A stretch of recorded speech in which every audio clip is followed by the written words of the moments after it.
ഡീസലിന്റെ വിൽപ്പന നികുതി കൂട്ടിയിരിക്കുന്നു കർണാടക സർക്കാർ. 18.44% നിന്ന് 21.17% വർദ്ധിപ്പിച്ചു. ഇതോടെ 1 ലിറ്റർ ഡീസലിന് 2 രൂപ വർദ്ധിക്കും. ഇന്നു മുതൽ ഡീസൽ വില 91 രൂപ 2 പൈസയാകും. അരുൺ പൂപ്പറമ്പയുണ്ട് വിശദാംശങ്ങളുമായി. അരുൺ, എന്തൊക്കെയാണ് വിവരങ്ങൾ?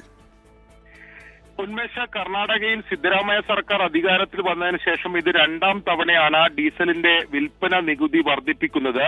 ഇത്തവണ 18.44% നിന്നും 21.17% ആ വിൽപ്പന നികുതി വർദ്ധിപ്പിച്ചിട്ടുള്ളത്. ഏകദേശം 3% വർധന ഉണ്ടായിട്ടുണ്ട്. ഇതുപ്രകാരം 1 ലിറ്റർ ഡീസലിന് 2 രൂപയാണ് കർണാടകയിൽ വർദ്ധിക്കുക. ഇന്നു മുതൽ തന്നെ അത് പ്രാബല്യത്തിൽ വരികയും ചെയ്യും. 91.02 രൂപയായിരിക്കും ഇനി 1 ലിറ്റർ ഡീസലിന് കർണാടകയിലെ വില. ഇന്നു മുതൽ തന്നെ, അതായത് നേരത്തെ തന്നെ ഈ വൈദ്യുതി, വസ്തു നികുതി, പാൽ എന്നിവയുടെ നികുതിയും കർണാടകയിൽ വർദ്ധിപ്പിച്ചിരുന്നു. അത് ഇന്നു മുതൽ പ്രാബല്യത്തിൽ വരികയും ചെയ്തിരുന്നു.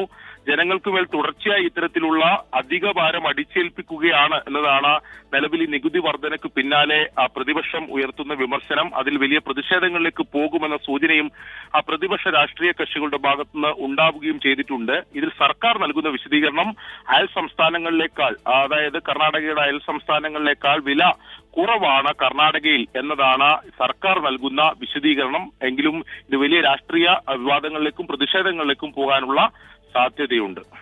അരുൺ പൂപ്പറമ്പയാണ് വിശദാംശങ്ങൾ നൽകിയത്.